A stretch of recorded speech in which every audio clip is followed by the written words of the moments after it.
Faith on Film, a program designed to keep you aware and informed on everything that's happening in the world of faith and family films. Now, if you've been watching the past few shows, you'll know that I've been talking a lot about, hardcore, edgy, horror, suspense, thriller films.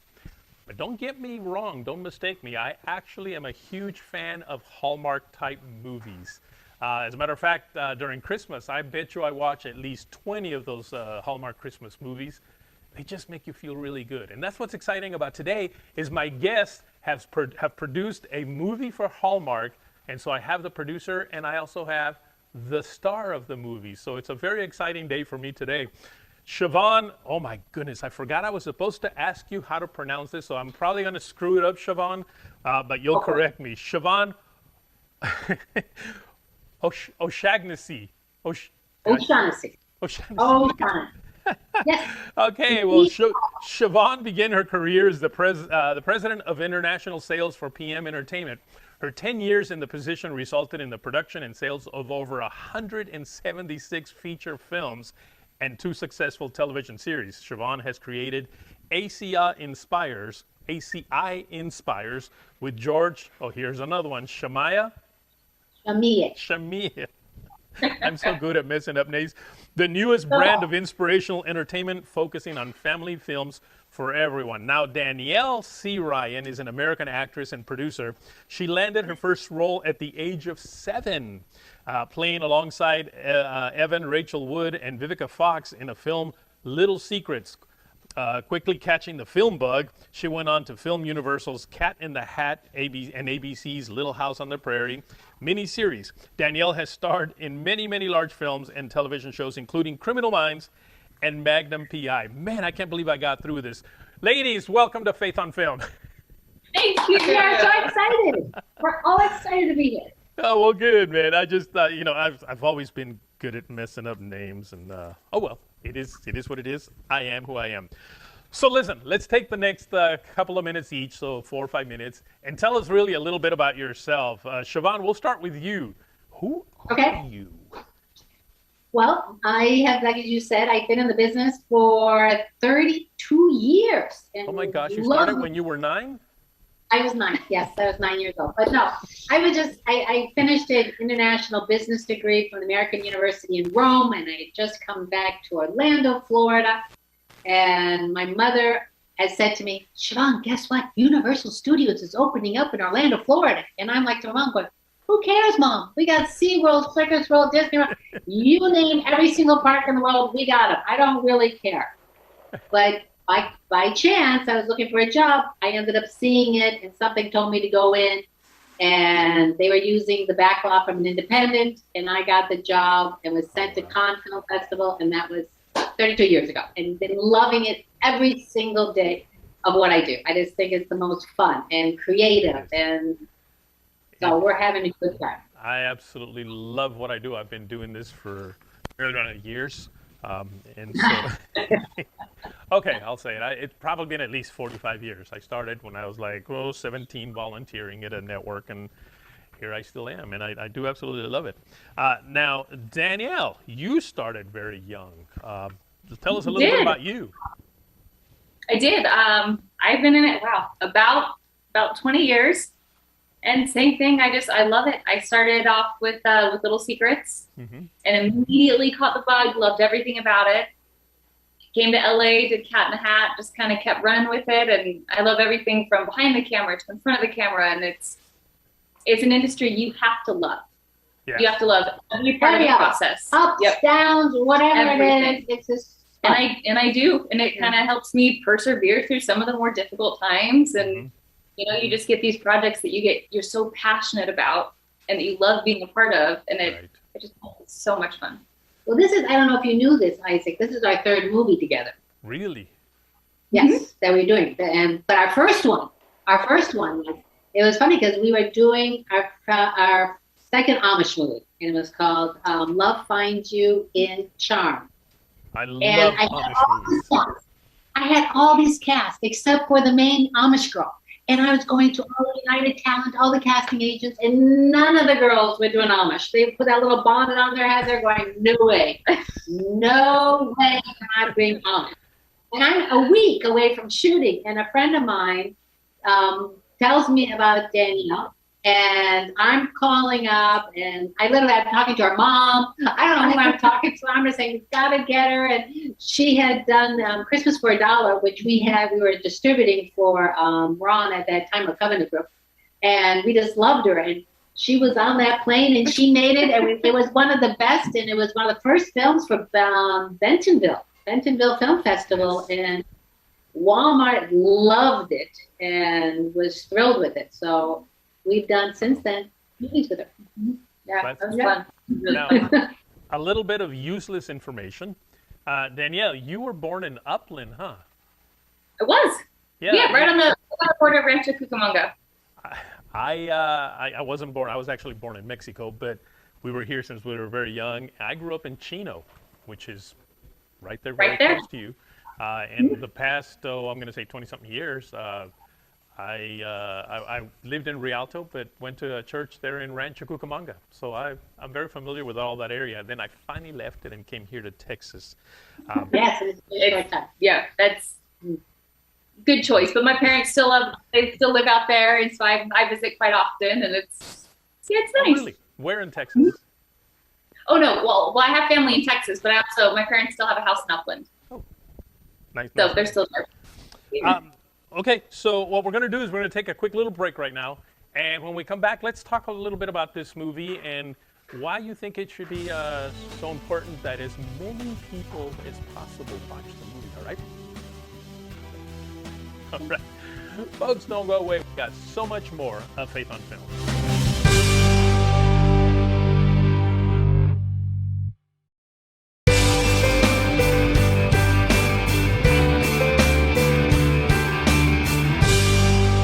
Welcome back to Faith on Film. Very excited today because I have the executive producer and star of the kind of movie that I really like, actually, which are these just really nice love story type movies. I know you guys are looking at me probably going, what?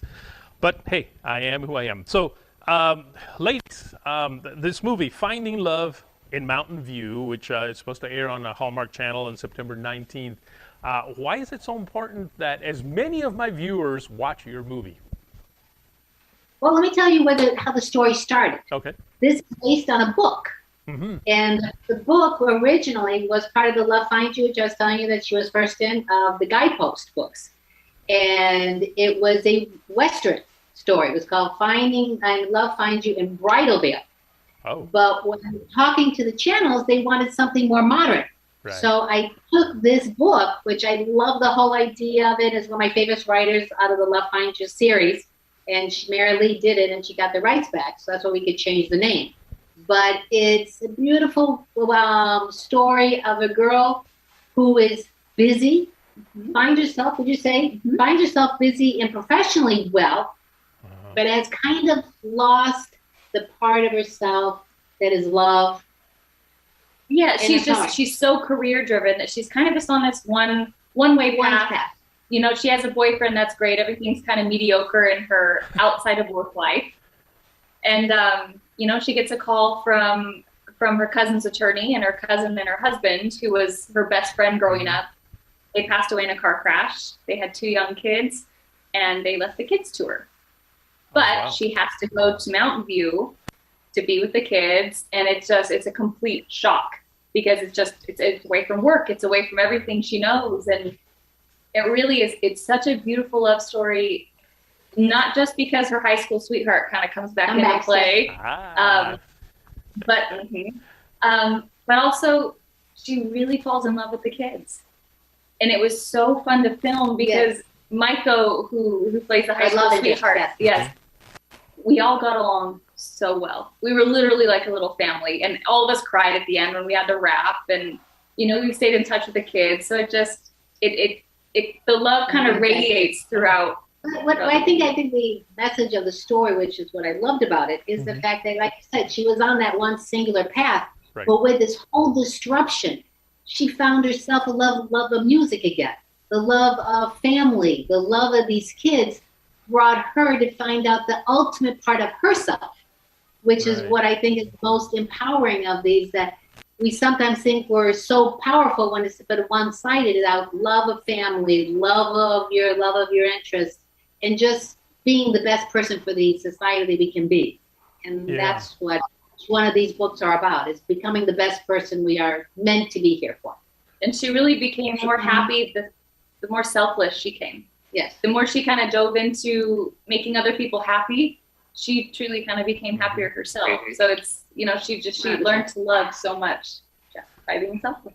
So it's not so much that having a career as a woman is a bad thing. It's just that sometimes it can get to a point where it disrupts what would be a family life. Is that kind of what the message would be then? I think you have to balance it all up. And I think sometimes as women, we just think we're going one direction, and then that should be everything else. And it's not. We can balance it all. Hey, we are super women. I mean, I have my cake when it's in the back, but we can balance it all. But we sometimes forget the balancing. And the nice thing about the book, when you want to read it, the book has all those very religious parts of it that can guide you too, which has paraphrases from Bible as well. Okay, so then that leads me to another thought here, and that is, are you classifying this as a faith-based movie, or is it? You're not. You are. You're not. I'm not. The book is. The book is. The book is. The movie is more general. It's more mainstream market with seed planters in it. Well, sure. But I think that's been the problem with faith-based movies, is they seem to go in this direction of being a sermon in a movie, and I think that's, in fact, somebody just recently pointed out, why are Christian movies so, and I forgot the word he used on there, but it wasn't a good one, and some people started commenting, and they said because they focus more on the message than the artwork, than the art of it, and that's always been kind of a problem, but I think just well, first of all, I don't think there's such thing as a Christian movie. What in the world is that? What is a Christian movie? I mean, is there Christian bread? Is there Christian cars?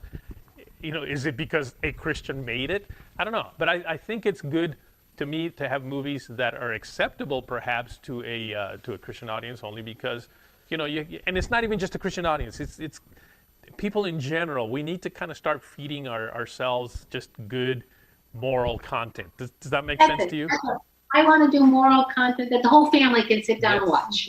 Yeah. I think some of the channels have just gone a little bit too far for me, but I'm not trying to preach to anybody. I'm not saying one's over better than the other one. Right. I just want everybody to be together and have something. And they did a test. Disney did a test. When you watch an empowering movie, such as Rocky, or somebody overcomes something, which you did, you got happy thoughts for 2 weeks.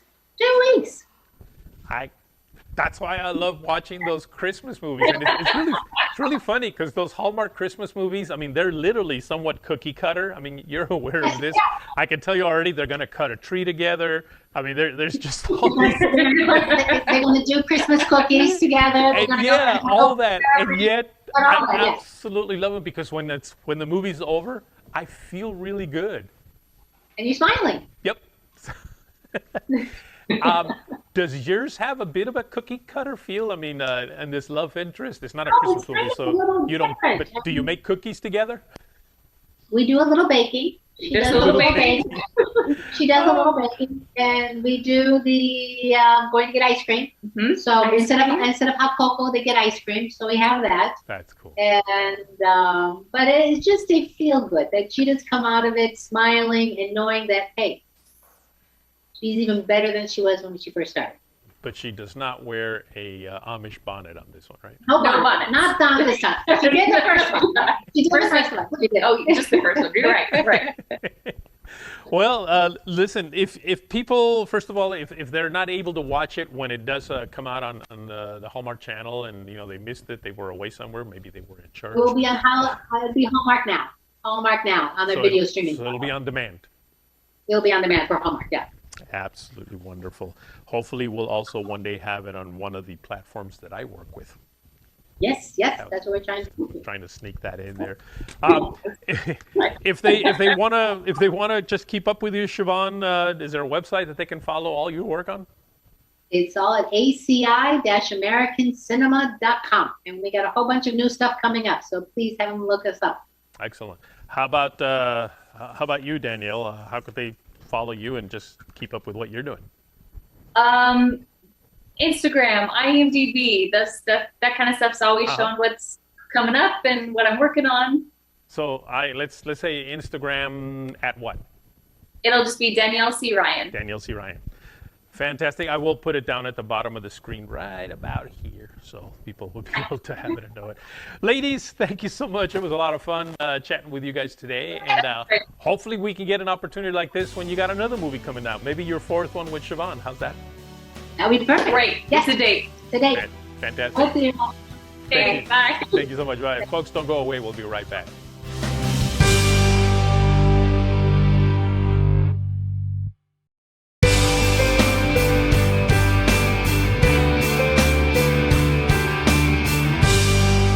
Welcome back to Faith on Film, and we are here today to start a new segment that's going to be a regular segment, and that is an update from Holly McClure. Holly, how are you?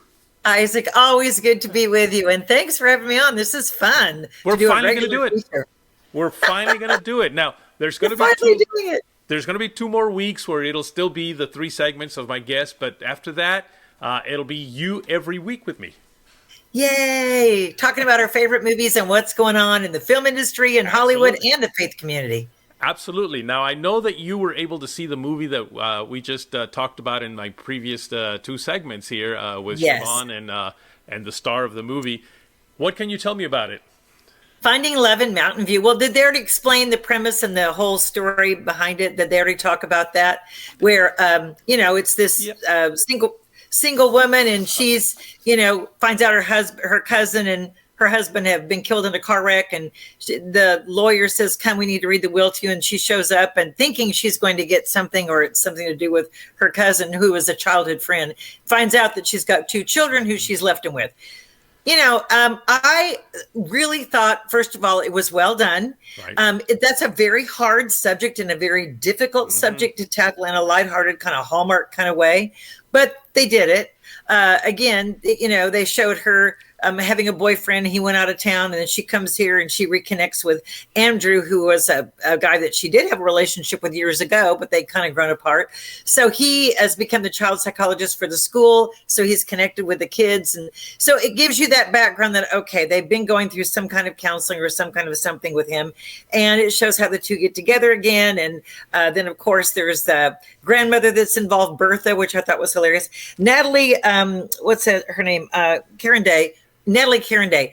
She has that unmistakable voice. She was in Sling Blade, and she was in October Sky, which I love that movie from years ago. It's a great family film, October Sky. If any of you have not seen that movie, it's a great fall movie. It's a great relationship movie. Rent that, October Sky. But she's that unmistakable voice where she has that twang and she talks like that. I just love her. And she was great. But I thought it was a good film. It had the faith values of Thanksgiving. They all sat around and said what they're thankful for. So if you're looking for something to watch over the holidays, this is a good family film. It's got Thanksgiving, so it's got that theme, and that would be great to watch for the fall before the holidays. And it talks a little bit about bullying and a little about death of the parents and how the kids are missing that. So again, and then there's a boy who feels like he's different. I think the difference is that he likes to sing and he's being bullied for that. And so Margaret works with him on singing and how he can sing for the talent show. And so I think kids will relate to those awkward child feelings and the things that the kids go through. They run away because of a misunderstanding. And so there's a little bit of drama in there. I thought it was a good film. Yeah, I think families will enjoy it. I was going to say, it's a good film then for an entire family to sit down and watch. I do think so. And again, it is a Hallmark kind of film, so don't expect the big drama that you may get on primetime TV these days. Right. But it's good. That's safe. Excellent. You don't have to worry about it. They handle the death of the parents delicately and let the kids express themselves a little bit from that. So I think all of those issues combined, it was good. Well, great. Now we got 2 minutes left. In 2 minutes, Tell me what's new and what's happening out there right now. Okay, 2 minutes I'm real excited about. Remember, Isaac, when Courageous came out with the Kendrick brothers? Yep. Courageous. Okay, love that movie the first time. Well, Courageous Legacy is coming out now, and Courageous Legacy is, again, the same film, but guess what? They added on a new ending. A new ending. So if you watch it, it's a 10-year span, and it catches up 10 years later. And I thought, okay, I'll watch it again. I'm telling you, I laughed at things. I cried at the scenes. I literally blubbered over the death of his daughter. I laughed over the Javier. Yeah, my name is Javier. Well, didn't you come with that? No. Did you? That's a funny scene if you guys haven't seen it. So that's good. Now, they also have a movie called Show Me the Father. And Show Me the Father is a documentary on what the father-son and father-children relationships and how they are encouraging fathers to take a role with families. So that's also right now in theaters and coinciding. So it's called Show Me the Father, which is a documentary, which is really well done. It will make you laugh, cry at the same thing. And it really relates to men and experiences they went through with good and bad father relationships. So it covers that. But Courageous is opening the end of September, I think the 24th. In theaters? So that'll be in theaters. Go support the Kendrick brothers. Isaac and I know them very well. Alex and his brother Stephen. Ken Bevell stars as Nathan Hayes in it. Robert Avaya is Javier. Kevin Downs, our dear old friend, plays the Sean Fuller. And if you'll remember, in the first one, he did some drug dealing and he went to jail, to prison, right? Right. Well, there's redemption there. So wait for the ending, and it redeems. It redeems. And Ben Davies plays the younger guy. So again, it was fun seeing all the characters aged 10 years, and it was fun bringing the storylines current. So go see it and support it again. You'll enjoy it just as much. Wonderful. Well, thank you for this update on that. And I really look forward to having you on every week. Oh, thank you, Isaac. I look forward to being on with you and your audience. This is going to be fun. It will be, folks. Don't go away. We'll be right back.